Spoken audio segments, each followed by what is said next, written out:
क्या पाकिस्तान में टैलेंट नहीं है, वही पाकिस्तान की हॉकी टीम और वही पाकिस्तान के बाकी स्पोर्ट्समैन क्या वो काम नहीं कर सकते। टोक्यो ओलंपिक्स 2020, इससे पहले हम ओलंपिक्स की अगर तारीख में जाते हैं तो हमें एक बड़ा तवील अरसा हो गया कि हम विक्ट्री स्टैंड तक नहीं पहुंच पाए, कोई मेडल्स नहीं। उससे पहले अगर हम 92 से पहले भी देखें तो हमारे पास मेडल्स और किसी न किसी सूरत में एक चीज़ होती थी, वो हॉकी थी कि हमें ये उम्मीद थी कि गोल्ड नहीं तो सिल्वर नहीं तो ब्रॉन्ज में हमारी टीम खड़ी होगी। लेकिन उसके बाद जो जवाल आया है फिर वो इतना तवील हो गया है कि बहुत इससे लंबा है। इस वक्त बदकिस्मती से 18वें नंबर पर है दुनिया में, लेकिन ओलंपिक्स के लिए जो टीमें क्वालिफाई करती हैं वो 12 होती हैं। तो 2012 के बाद से अब तक पाकिस्तान की टीम ओलंपिक्स में नहीं गई है। 2016 में ब्राज़ील में पाकिस्तान की टीम नहीं गई और उसके बाद 12 के बाद से और फिर 2020 में अब टोक्यो में नहीं गई। सबसे बड़ी बात तो यह है कि पहले आपको अपने स्टैंडिंग शो करनी होती है, आपको क्वालिफाई करना होता है, क्योंकि ये जितने भी ओलंपिक्स में खिलाड़ी आते हैं ये सब क्वालिफाई करके आते हैं, सिवाय उन लोगों के जिनको वाइल्ड कार्ड पर एंट्री दी जाती है। पाकिस्तान से जो कॉन्टिनेंट गया था उसमें काफ़ी लोग जो हैं वाइल्ड कार्ड से गए हुए थे। वाइल्ड कार्ड का मतलब ये है कि आपकी एंट्री तो हो गई, लेकिन ये कि मेडल का तो आप सोचे भी ना। एक लड़का जो अरशद नदीम जो है, जब पहले हॉकी की बात करते हैं तो हॉकी में 8 जीते। आखिरी मेडल मैं आपको बताऊं 92 में बार्सिलोना में जब मैं पाकिस्तान टीम का मैनेजर कोच था तो आखिरी मेडल हमने वहाँ जीता है।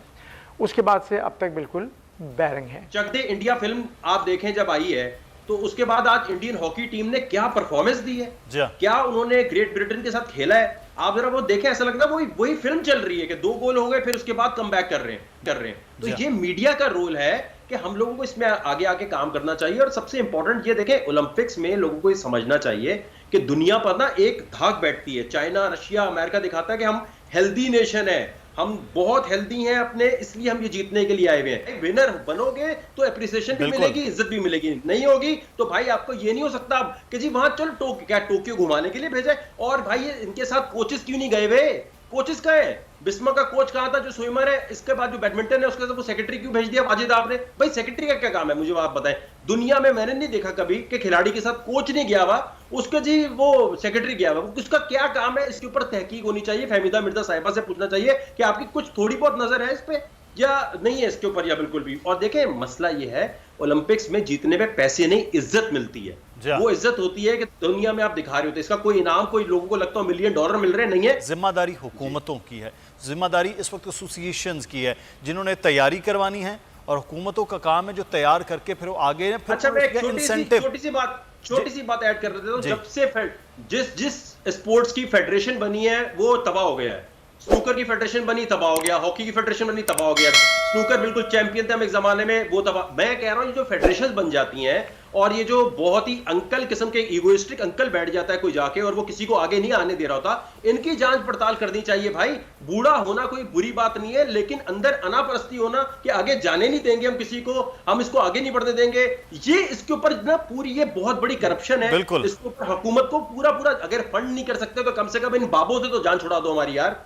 ये एक तो ओलंपिक एसोसिएशन है कि बड़ा जो जिस किस्म के हर बार रिजल्ट्स आते हैं हमारे पास, चाहे वो सैफ गेम्स के हों, चाहे वो कॉमनवेल्थ गेम्स के हों, चाहे फिर वो हम आखिरकार ओलंपिक्स 4-5 साल के बाद उसके रिजल्ट्स होते हैं, वो ना होने के कुछ बराबर हैं। 87 के सैफ गेम्स और आज के सैफ गेम्स के रिजल्ट्स भी देखते हैं तो हम कंपेयर करते हैं, कुछ नहीं है। फिर डिपार्टमेंटल जो एक स्पोर्ट्स थी वो भी कदरे ख़त्म होती गई आहिस्ता आहिस्ता। स्पेशली मैं हॉकी की बात करूँगा कि बैंक से बाकी चीज़ों से ख़त्म हो गई।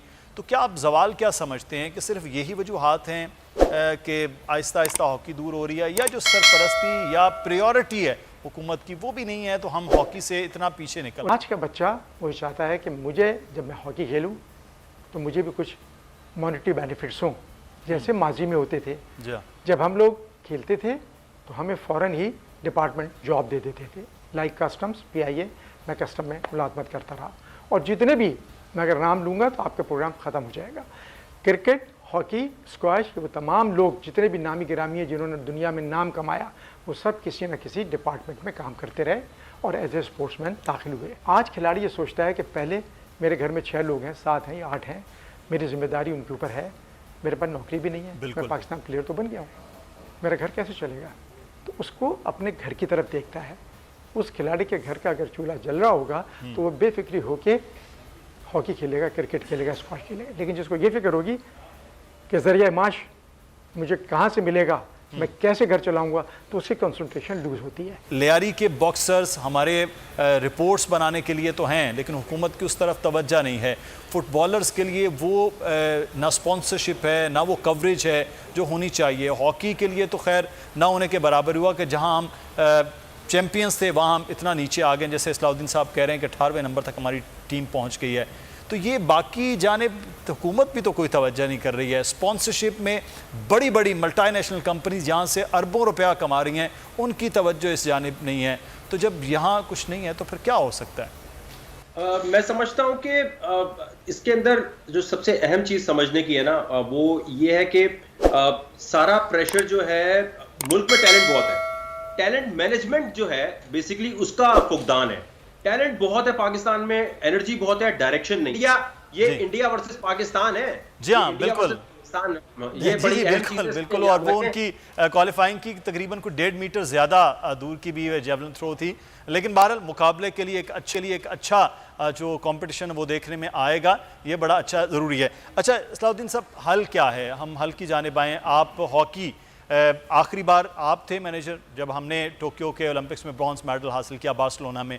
94 में हम लोग वर्ल्ड कप जीता, फिर उसके बाद चैंपियंस ट्रॉफी जो आप लोग खुद शुरू आप लोगों ने जो की, शायद वो अब हम उसका हिस्सा नहीं हो पाते हैं। ये भी एक बड़ा अलमिया हमारा हो गया।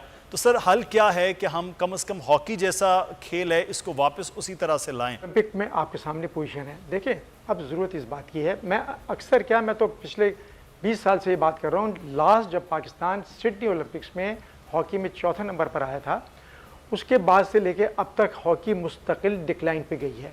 और नतीजा ये हुआ कि हम 2012 के बाद ओलंपिक्स में क्वालिफाई नहीं किया और अब 18वें पे है। ज़रूरत इस बात की है। अच्छा एक बात और भी मैं कह रहा हूँ, पिछले कोई 15 साल से ज़्यादा हो गए मुझे ये बात कहते हुए, कुछ मेरे साथी मेरे दोस्त नाराज़ हो जाते हैं कि पाकिस्तान की हॉकी जो है वो टोटल सिर्फ और सिर्फ 35 खिलाड़ियों के गिर्द घूम रही है। उन्हीं में से निकाल दिए जाते हैं, उन्हीं में से वापस बुला। भाई आप अपना पूल क्यों नहीं बढ़ा करते? आप अपना बेस क्यों नहीं बढ़ा करते? आप यूथ का बेस बनाएं, आप जूनियर का बनाएं, आप सीनियर का बनाएं। अब हम उस जगह पर खड़े हैं कि हमें नए सिरे से कुआं खोदना पड़ेगा, नए सिरे से पानी पीना पड़ेगा। हर एज की, जैसे मैंने बताया, अंडर 14, अंडर 16, अंडर 18, अंडर इस तरह की टीमें बनानी पड़ेंगी। पूल को बड़ा करना पड़ेगा। अब ये वक़ार ने जैसे कहा कि टैलेंट बहुत है, टैलेंट हंट एक पूरी स्कीम बनाई जाए पूरे पाकिस्तान में, इररिस्पेक्टिव उस एज के बच्चे निकाले जाएं और उनको हवाले किया जाए उन लोगों के जो गुड्स डिलीवर कर सकते हैं। पहले देखें कि ये बच्चों को तैयार कर सकते हैं नहीं कर सकते, उनको बनाया जाए और उसको लेके चलें। अभी से शुरू करेंगे तो 4 साल जब अगला ओलंपिक्स 2024 के अंदर फ्रांस में होगा तो उसके लिए आपकी टीम बनेगी।